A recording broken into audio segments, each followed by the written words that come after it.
Wawancara tampaknya merupakan bagian terpenting dari kerja seorang wartawan. Wawancara bisa berupa obrolan di bar guna memperoleh latar belakang informasi mengenai sebuah kejadian atau percakapan telepon yang bisa memberikan cerita yang lebih rinci, yang kemudian direkam untuk selanjutnya disiarkan. Apapun tujuannya, sebetulnya prinsip-prinsip jurnalistik yang berlaku bagi wawancara sama saja. Tayangan berikut ini memperlihatkan cara seorang wartawan mewawancarai narasumbernya guna mendapatkan informasi yang dibutuhkan dan diinginkan masyarakat. Bagi reporter di lapangan, setiap wawancara bisa saja menghasilkan sebuah kutipan yang biasanya disebut soundbite, yang dalam paket laporannya akan digabungkan dengan kutipan dari narasumber lainnya. Reporter bisa saja mengatakan suatu fakta, tetapi bobot informasi itu akan lebih meningkat jika narasumbernya sendiri yang mengungkapkannya. Kutipan biasanya panjangnya 15-30 detik dan merupakan intisari dari sebuah laporan. Misalnya, masyarakat ingin mengetahui alasan pengambilan suatu kebijakan langsung dari orang yang bertanggung jawab atas kebijakan itu. Maka Anda dapat melontarkan sejumlah pertanyaan kepada narasumber agar ia dapat menjelaskan alasan-alasannya. Tetapi sepanjang wawancara, Anda harus mencari jawaban yang paling bisa menyimpulkan inti pertanyaannya. Jika perlu, ulangi pertanyaan Anda. Ada kalanya narasumber lebih santai dan lebih fokus setelah diberi kesempatan kedua kalinya.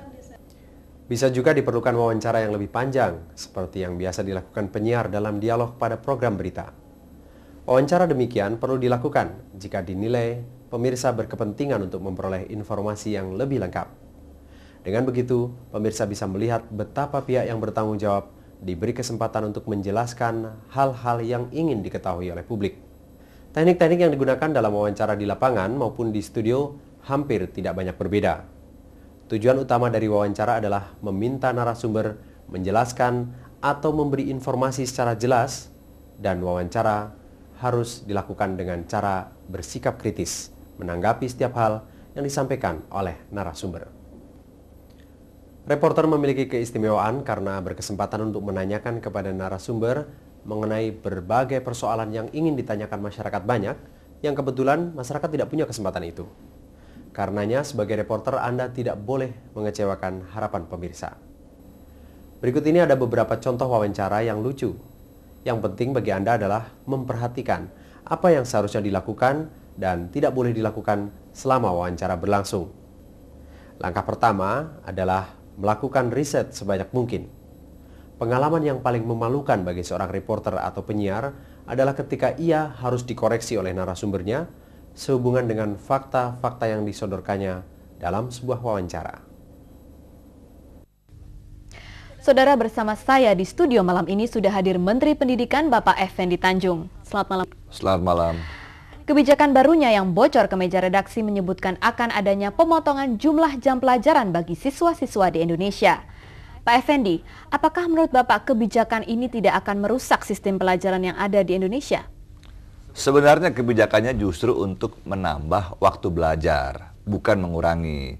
Lagi pula, nama saya sebetulnya Rudi. Pembawa acara telah salah menyebutkan nama menteri tersebut dan menanyakan sebuah masalah dalam rancangan kebijakan yang langsung bisa disangkal oleh sang menteri. Pembawa acara tersebut kehilangan kredibilitasnya dengan salah menyebutkan fakta. Riset yang sederhana dapat menghindari kejadian ini.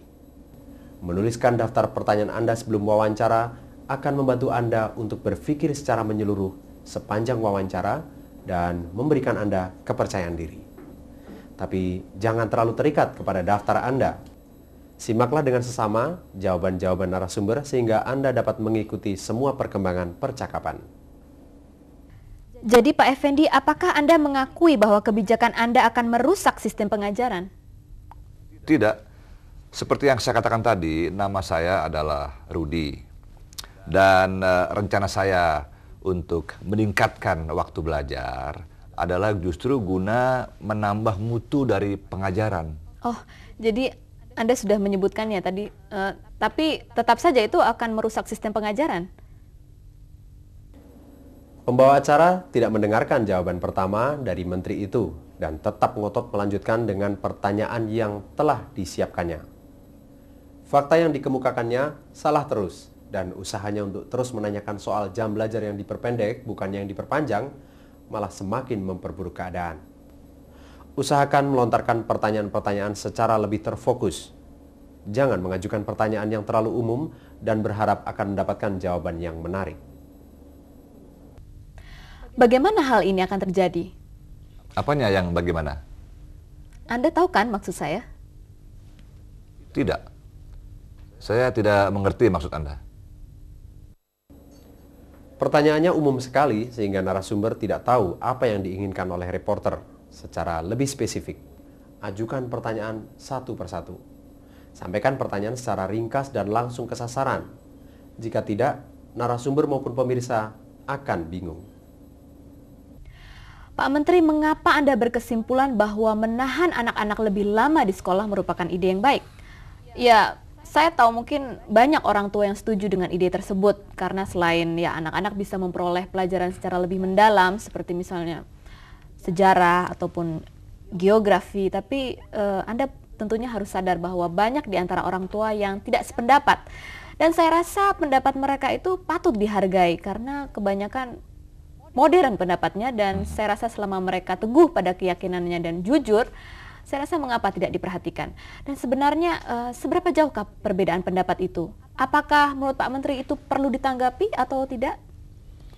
Ya, memang pertanyaan Anda menarik, tapi saya tidak tahu bagaimana harus menjawabnya ini. Reporter menanyakan 5 buah pertanyaan sekaligus dan menambahkan banyak sekali informasi yang tidak relevan. Dia membiarkan tamunya kehilangan arah dan bingung. Buatlah pertanyaan yang pendek dan langsung pada sasaran. Hindari mengungkapkan pertanyaan Anda kepada narasumber sebelum on air, karena ini bisa menghilangkan spontanitas dan terlihat seperti wawancara palsu. Anda boleh saja menyampaikan terlebih dahulu pertanyaan Anda karena memang itu satu-satunya jalan untuk bisa mendapatkan wawancara tersebut. Tapi jangan membiarkan tamu Anda membuat daftar jawabannya. Kebijakan baru Anda tentunya akan mendatangkan keuntungan yang luar biasa. Ya, saya senang dengan pertanyaan ini. Seperti yang kita bicarakan tadi pada saat sebelum wawancara, bahwa proposal ini kami buat untuk meningkatkan pendidikan anak-anak. Dengan meningkatnya pendidikan anak-anak berarti bahwasannya lebih kurang 3 juta pelajar akan dapat tertampung untuk bisa sekolah di universitas. Wawancaranya terdengar kaku dan dibuat-buat. Menterinya bahkan membacakan jawabannya. Ini kelihatan seperti sebuah opera sabun dibandingkan sebuah wawancara yang bersifat menyelidiki. Upayakan agar narasumber selalu melihat Anda. Hal ini akan menghasilkan gambar lebih enak ditonton dan bisa menghindarkan narasumber dari penampilan seperti orang kebingungan. Bagaimana pemerintah akan membayar biaya kelebihan jam-jam pelajaran? Apakah ini berarti akan ada pemotongan budget untuk sektor-sektor lain di bidang pendidikan? Ya, kami akan mencari jalan agar tidak mengganggu program ataupun anggaran pendidikan. Tapi kan ini nggak terlalu penting. Jika reporter tidak memperhatikan garis mata narasumber akan terlihat naik turun. Hal seperti ini membuatnya kelihatan seolah-olah dia menyembunyikan sesuatu, padahal mungkin tidak. Reporter harus selalu berupaya mengesampingkan pikiran-pikiran mereka sendiri maupun kecurigaan-kecurigaan jika ingin mempertahankan kredibilitasnya sebagai seorang wartawan. Reporter dalam berwawancara harus mengajukan argumen-argumen yang kritis yang dalam bahasa Inggris disebut memerankan devil advocate agar bisa melakukan cross-check terhadap fakta yang disampaikan oleh narasumber. Pak Menteri, menurut Anda pertimbangan ekonomi tidaklah terlalu penting, tapi kalangan oposisi berpendapat bahwa Anda akan memotong anggaran pemeliharaan sekolah yang menurut mereka sangat penting. Ya, mereka boleh saja mengatakan hal itu. Tapi biasalah, kaum oposisi, mereka selalu mendiskreditkan pemerintah, program-program pemerintah dalam membangun kondisi negeri ini. Tapi pihak oposisi sudah membuktikan bahwa kondisi sekolah-sekolah negeri sudah sangat buruk sehingga sangat mempengaruhi kondisi kesehatan para murid.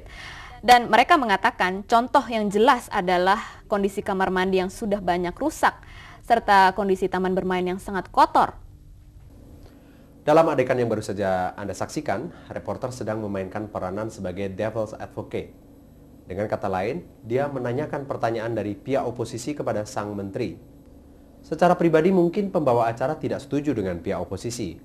tetapi tugasnya adalah menyajikan kedua sisi dari argumentasi tersebut.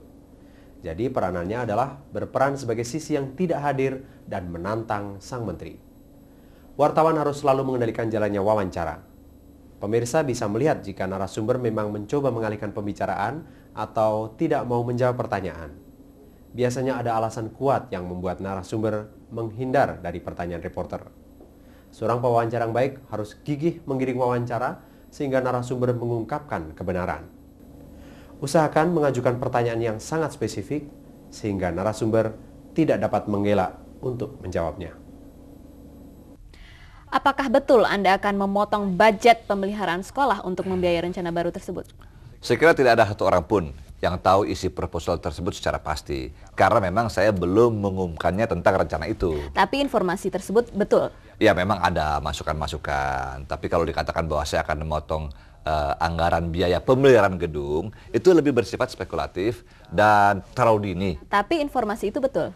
Ya, kenyataannya sekarang para pelajar membutuhkan waktu ekstra belajar. Kan bagus untuk pendidikan mereka, ya kan? Tapi informasi itu betul kan, Pak? Nah, begini, tidak ada satu orang pun yang akan mengatakan tidak kalau saya menambahkan waktu belajar bagi anak-anak. Maaf, karena saya penting rasa untuk saya pendidikan harus anak-anak. meluruskan pertanyaan saya. Rencana tersebut ada atau tidak? Saya tidak berwenang menjawabnya. Baiklah, terima kasih. Saya rasa pemirsa di rumah sudah bisa mengambil kesimpulan sendiri. Pertanyaan yang telah diajukan sampai 5 kali pasti berdampak serius terhadap menteri tersebut. Itulah mengapa ia menghindar untuk menjawabnya. Tetapi akhirnya dia mengakui bahwa ia tidak bersedia menjawab pertanyaan tersebut, sehingga pemirsa bisa melihat betapa menteri tersebut menyembunyikan sesuatu. Dari contoh ini Anda juga dapat melihat bahwa sebagai pewawancara, Anda tidak perlu takut menginterupsi narasumber. Narasumber yang berusaha menghindari pertanyaan biasanya memperpanjang jawabannya dengan berbagai tambahan informasi yang tidak relevan. Pemirsa pun tahu, demikian juga Anda. Tapi Anda tidak perlu menjadi sombong atau agresif. Juga jangan terlalu menghormat atau merendah sewaktu berhadapan dengan narasumber. Berlakulah sopan tetapi tegas. Sebuah wawancara justru dapat menjadi sangat informatif karena hal-hal yang disembunyikan oleh narasumber ketimbang oleh apa yang diungkapkannya. Presiden Dimas Aryo Kendor, bisakah Anda menjelaskan mengapa Anda bersedia datang di pertemuan tingkat tinggi negara-negara angin ribut? Ya, saya datang karena diundang. Apakah kedatangan Anda untuk meminta kemerdekaan negara Anda? Saya tidak akan menjelaskannya kepada Anda. Menurut Anda, kapan negara Anda bisa merdeka? Saya tidak akan menjelaskannya kepada Anda. Presiden Dimas Aryo Kendor, setelah merdeka nanti, apakah Anda tetap bersikukuh untuk keluar dari Federasi Negara-Negara Angin Ribut? Mengapa Anda tanyakan soal itu kepada saya sekarang? Saya rasa sekarang atau nanti akan sama saja. Dan mengapa Anda bertanya kepada saya seperti itu? Apakah saya tidak layak untuk menanyakannya sekarang? Ya, saya sering sudah mengatakan kepada masyarakat bahwa ikuti saja apa yang saya maksud. Jika Anda keluar dari Federasi Negara-Negara Angin Ribut, bagaimana Anda mendanai negara Anda? Bukankah negara Anda termasuk negara yang tidak kaya? Saya tidak akan mengatakannya kepada Anda, itu urusan saya. Cara apa yang akan Anda tempuh untuk mengatasi hal tersebut? Cara apa? Itu saya tidak akan katakan kepada Anda. Jadi apa yang akan Anda ungkapkan sekarang? Tidak ada. Apakah Anda akan menceritakan mengapa Anda mengunjungi negara Kurawa? Itu urusan saya. Jadi wawancara ini tidak berarti kalau begitu? Ya, terserah Anda karena Anda kan seorang jurnalis. Baik, terima kasih. Contoh yang baru saja kita ikuti memang terlihat lucu. Sebenarnya wawancara tersebut sungguh-sungguh pernah terjadi.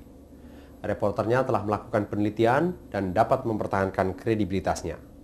Dari wawancara tersebut dapat terlihat secara gamblang karakter presiden yang menjadi narasumber. Dari contoh-contoh tersebut dapat Anda lihat bahwa jika tetap mempertahankan wibawa, kenetralan, dan ketenangan, maka sebagai pewawancara Anda pasti akan berhasil. Termasuk sewaktu melakukan wawancara dengan narasumber yang paling sulit sekalipun.